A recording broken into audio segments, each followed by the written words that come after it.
Voyons comment on doit procéder pour sécuriser une application Spring non sécurisée. D'abord, le fichier pom.xml.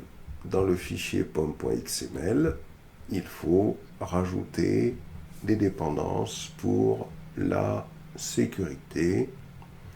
Ces dépendances sont, comme on le voit ici, dans Spring Security. Voilà, ici, dans Spring Security.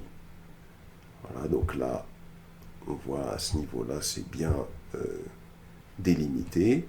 On a des dépendances pour la sécurité à ce niveau-là. On a des dépendances pour l'authentification des utilisateurs avec les dépendances permettant le JWT, une dépendance pour l'encodage des mots de passe. Voilà, donc ce qui est très important, c'est déjà de rajouter ces dépendances dans ce fichier pom.xml. Ensuite, il y a un certain nombre de classes que l'on va rajouter pour pouvoir rajouter une couche de sécurité à notre application.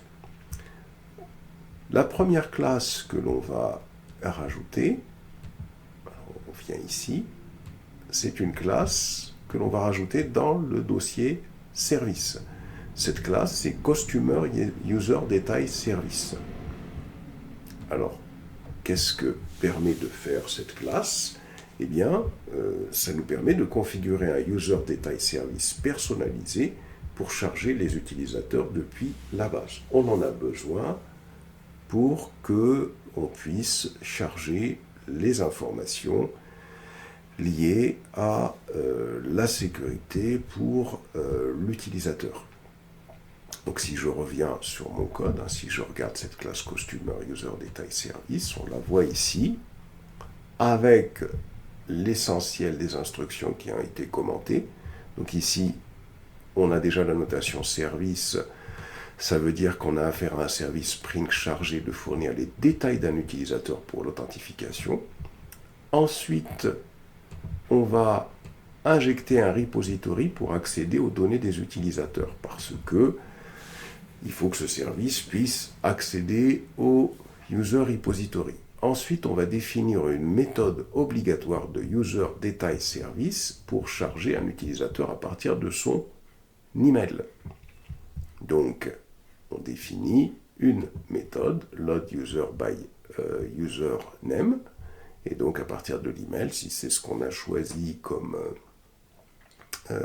nom d'utilisateur, eh bien, on va charger cet utilisateur. Donc, qu'est-ce qu'on va faire? On va rechercher l'utilisateur dans la base à partir de son email et on lancera une exception si l'utilisateur n'existe pas.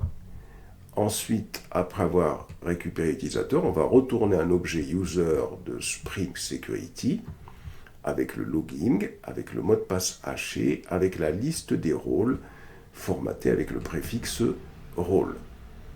Voilà donc ce que va permettre de pouvoir réaliser cette classe Costume User Detail Service que vous pouvez définir dans votre code Spring qui est non sécurisé. Ensuite, dans un deuxième temps, on va définir un password encodeur pour pouvoir crypter le mot de passe. Et pour ça, on va le faire dans le dossier qu'on a créé ici, le dossier Security. Si je clique sur appconfig.java, c'est là où on définit le password encodeur. Donc c'est une classe de configuration Spring pour déclarer des bins personnalisés. C'est ce que signifie cette annotation @configuration. On déclare un bin password encodeur que Spring pourra injecter partout où nécessaire de la façon suivante. C'est-à-dire que ce bin, dans les autres codes, pourra être injecté avec cette instruction-là. Le bin, il est ici, @bin password encodeur.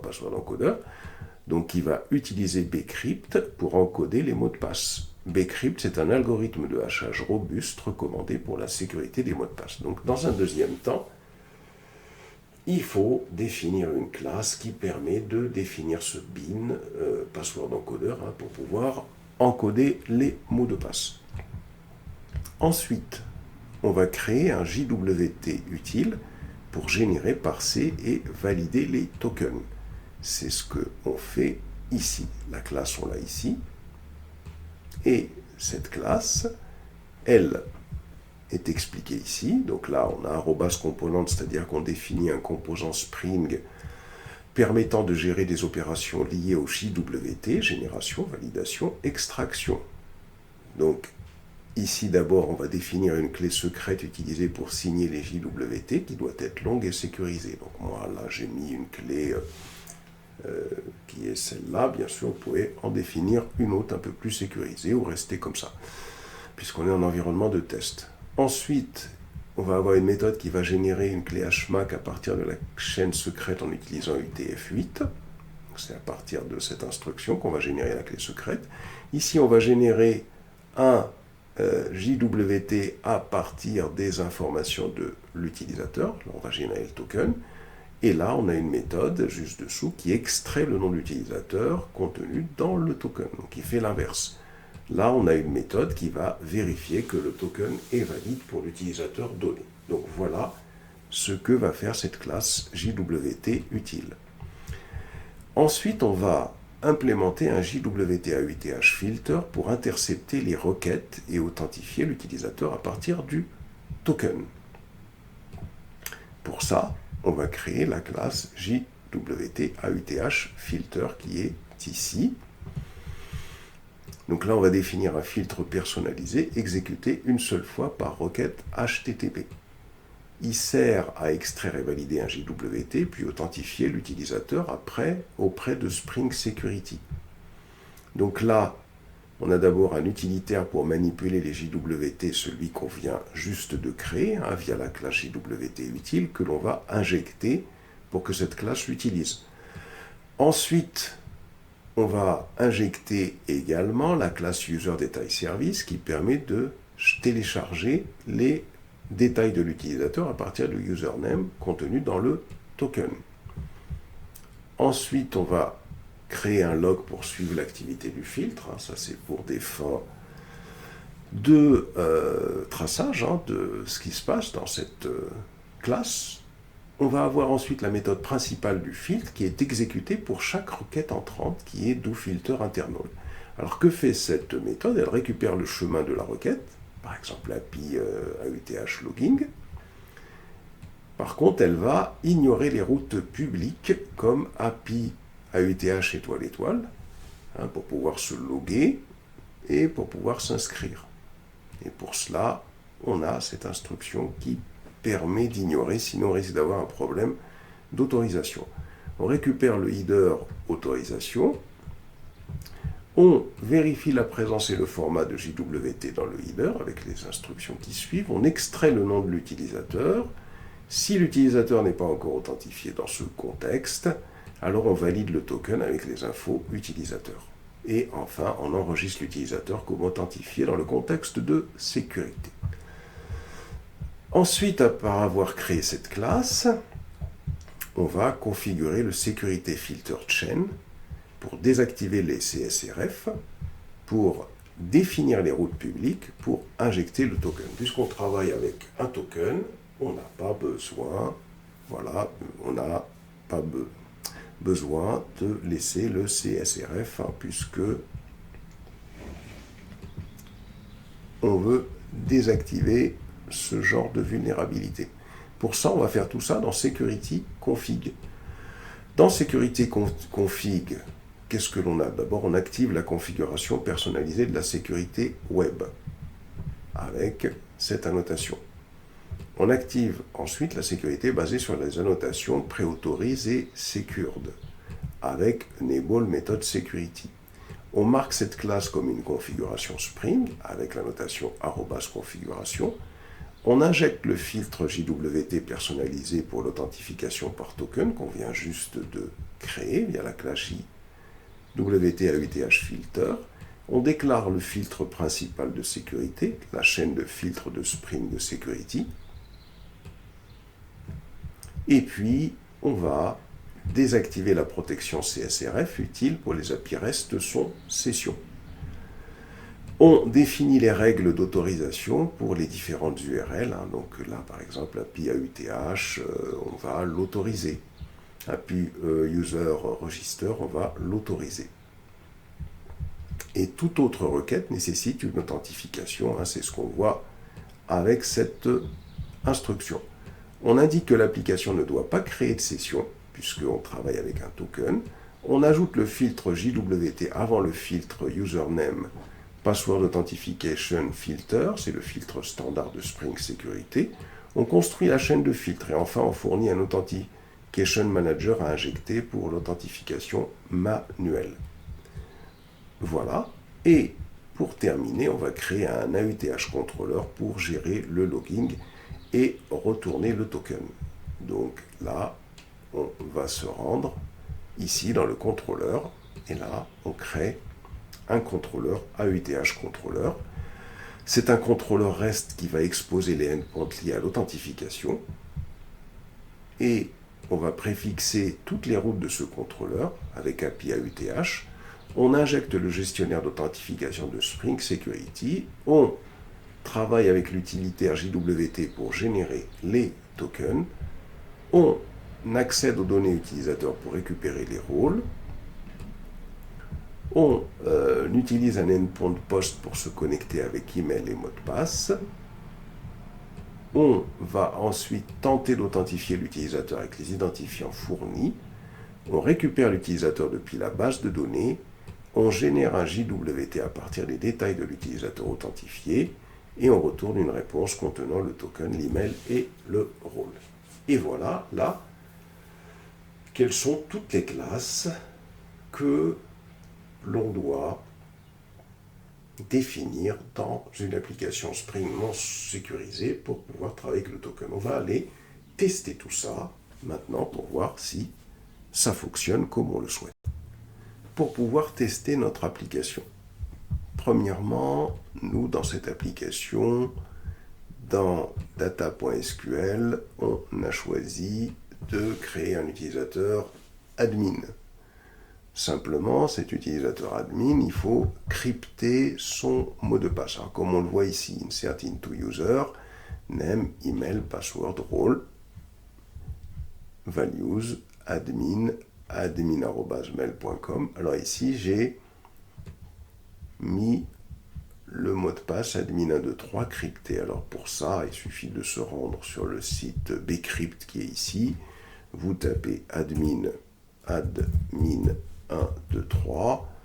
On peut diminuer ici le facteur si on souhaite, sinon on le laisse comme ça. Et vous faites generate hash et il va nous donner donc le mot de passe crypté. Alors pourquoi il faut faire ça? C'est parce que normalement, dans cette application sécurisée, via un formulaire, il faudra enregistrer que des mots de passe qui seront sécurisés. Donc nous, pour tester, on est obligé de procéder comme ça, puisque on souhaite enregistrer un utilisateur admin dans notre base de données. Et donc voilà, donc là, j'ai le mot de passe crypté. Le reste, normalement, ne devrait pas changer. Donc ici, ce mot de passe non crypté, j'en ai plus besoin. Et je vais retirer ici ces deux commentaires. Cette ligne de commentaires ici, j'en ai pas besoin. Voilà. On va ensuite sur le terminal et on fait New Terminal et on va compiler notre application mvnw clean install.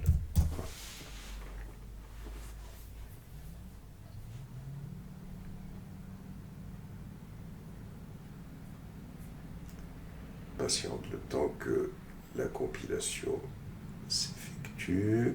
Voilà. On lance l'application java-jar target. Alors c'est location, je valide. Alors maintenant on va tester que la sécurité fonctionne bien. Alors pour ça, on va aller lancer notre client REST. Hein. Voilà, moi je vais lancer Talend, vous en avez probablement un autre. Et ici, pour tester que ça marche bien, alors d'abord je fais attention à ce que autorisation soit décochée ici. Puis je vais tenter d'enregistrer un premier utilisateur avec le post http://localhost2.80.80/api/user/register. Alors ça on l'a hein, dans notre code hein, quand on va sur user controller hein, api user/register. Alors je définis un objet de type JSON, name2.mousse, email.mousse@gmail.com, password entre guillemets mousse 1, 2, 3, 4 et le rôle user. Je clique sur send, ici. Voilà, et là j'obtiens bien un utilisateur mousse qui a été enregistré en base de données H2.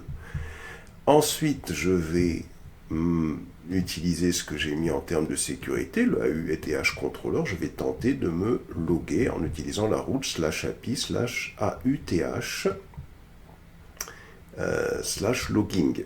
Et là, l'objectif, ça va être de se connecter avec cet utilisateur, AUTH request, en passant juste l'email et le password. Pour qu'on voit ici, on peut récupérer un token. Voyons. Donc, ici, je tente de me loguer. Hein. Donc, je vais faire un post /api/AUTH, on a dit, hein, AUTH/logging. Voilà. Ensuite, on va passer que l'email et uniquement le password. Et là, je vais bien sûr faire attention à ce que l'autorisation soit décochée ici. Je clique sur Send. Voyons, je récupère un token. Donc, on voit que là, lorsqu'on a fait ça, vous voyez, on arrive à récupérer un token avec toutes les classes que l'on a mis en place. Quel est notre objectif maintenant? On va tenter de voir si on arrive à récupérer la liste des véhicules. Si on va voir comment on fait pour récupérer la liste des véhicules dans Véhicule Controller, il faut faire api/vehicles. OK, on y va. Alors d'abord, hein, on récupère bien le token qui est ici, hein, sans les guillemets. Vous le mettez dans votre presse papier. Hein. Et là, on va faire un get. On va faire un api/véhicule, comme ça. Sans mettre d'autorisation. On fait un send et on voit qu'on n'est pas autorisé. Par contre, si je coche autorisation maintenant, et là je laisse BEARER, hein, il faut laisser ça, il faut faire un espace, et là derrière vous allez coller le token que vous avez récupéré. On va tenter de voir si en interrogeant véhicule ça marche. Donc là, voilà, on a réussi à mettre cette première phase de sécurité. L'objectif maintenant, ça va être de faire un petit diagramme de séquence qui explique tout ça. C'est très important, mais déjà, voilà, on a pu déjà, à partir d'une application non sécurisée, comprendre comment on met en place la sécurité, comment on la teste et comment donc on récupère notre token.